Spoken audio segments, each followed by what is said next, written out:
Hi students. Um, this week we're making slab mugs, and you've already made your slab container. You're already a pro at slabs, obviously, and this used to be a mini project, like we would do it before we learned how to make the big slab containers. This is kind of a warm-up, but I thought this would be a good opportunity for you to make something functional that you can keep and use in your house. So for the template, I did give you a template. I cut it out. So you can see this is the wall, you cut through the hole, it's the whole one side of the piece of paper.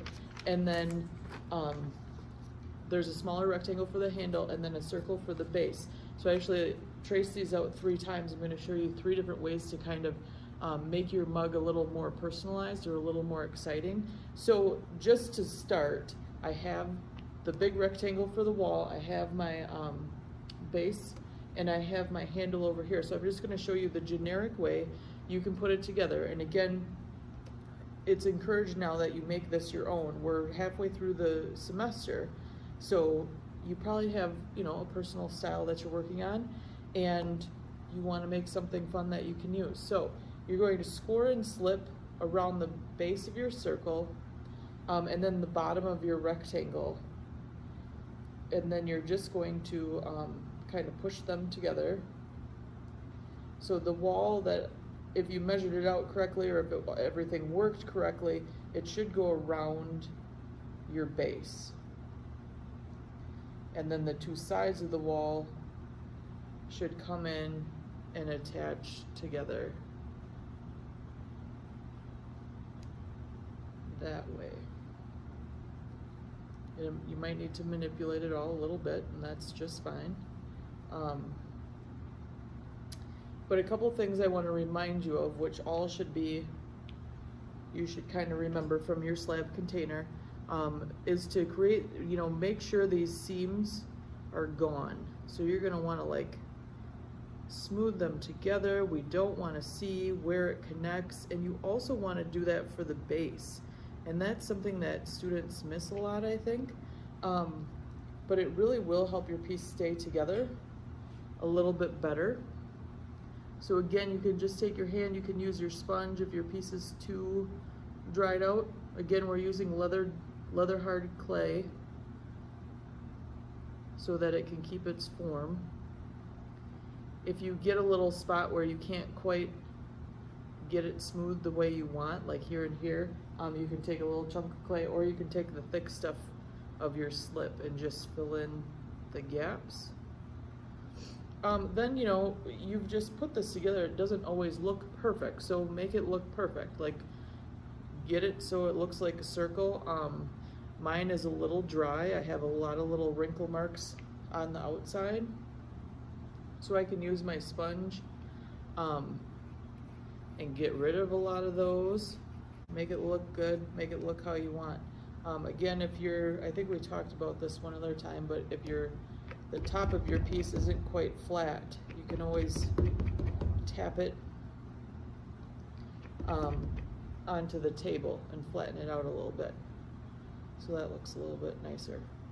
Okay, and then to put the handle on, I always put it on where I put the seam on, just to cover up any imperfections. So again, like, this is just a generic rectangular handle. You would score and slip the 2 ends on here, and then really just make like a C curve. This is the most generic way you can do it, and attach it in those 2 spots. So I'm going to kind of eyeball it and then score and slip it.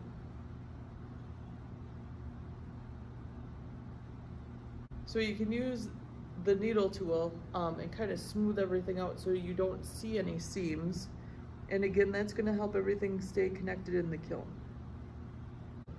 For my 3 mugs and my 3 different ways that I'm going to show you how to make things a little bit more exciting, right? Because I mean, this mug is cool. If this is all you want to do, that's just fine. You could be done here. But you could create texture. Texture is always a wonderful way to make things a little bit more visually exciting. Again, if you are making this mug for yourself or somebody like as a gift and you know what their style or personality is, use it in the mug. Write their name in the mug. I was watching a demo for a different class, and I think a paper clip will work really great too. We have tools here called ribbon tools, and essentially they're a wooden dowel and they have a loop on the end, and when you carve with them it creates a ribbon of clay. That's why it's called a ribbon tool. And so you could use a paper clip essentially the same way and just carve different textures onto your piece. So I'm going to do that kind of sporadically around the bottom. You could do this like all over your piece to give it some great texture. Again, like my walls are pretty thick here, so I know I can carve into this quite a bit, but you do want to be cautious that you're not carving through your mug. Like that. And I mean, maybe I could do it from the top down also. You also could just do it all over your piece. So just very haphazardly carve chunks away. So that's texture. That's your texture. Another way you can make this more exciting is by making the handle more exciting. So like I said, we usually just do this little C-shaped handle, and that's fine and dandy and it'll get the job done. But maybe you want to create something where, I don't know, it fits your hand a little better.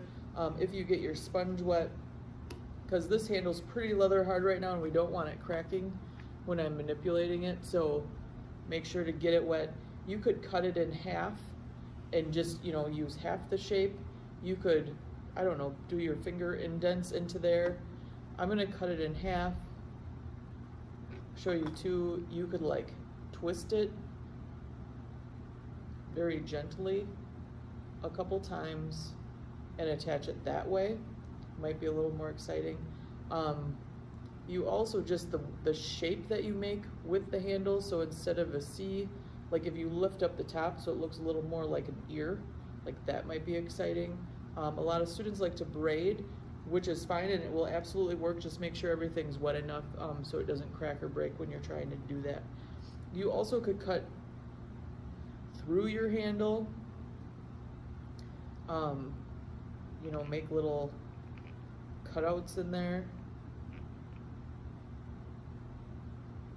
too, so that might be a little more interesting. Yeah. So you could just take your piece, kind of pinch it together at the top, and just take turns going over, right? So that would be a very pretty handle too. And then the last thing I want to show you is just a more exciting shape in general. So maybe making this a little less flat and straight and a little more curvy. So you do have quite a bit of thickness on the bottom here, so you could carve some of this away.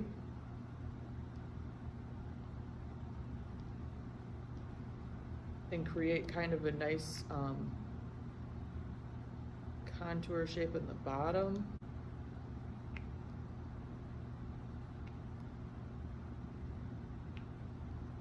Okay, then you could also, you can't compress clay a whole lot because it needs somewhere to go, so it doesn't really like to not have a place to go, I guess.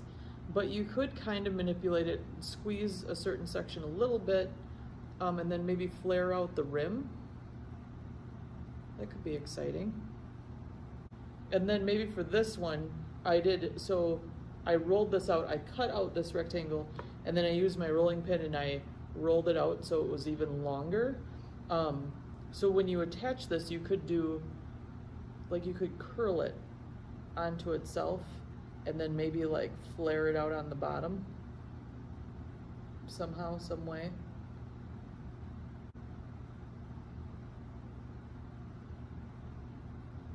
Right? Ooh, look how fancy. I don't know how easy that'd be to pick up. But that being said, when you're done with this and you have it all scored and slipped together, don't pick it up by its handle till after it's been fired, okay? Because it is a weak point when it's drying. And again, like the the slab container too, you actually want these to dry upside down. That'll be a lot better. Write your initials on the bottom so you know it's yours in case a lot of them end up looking alike.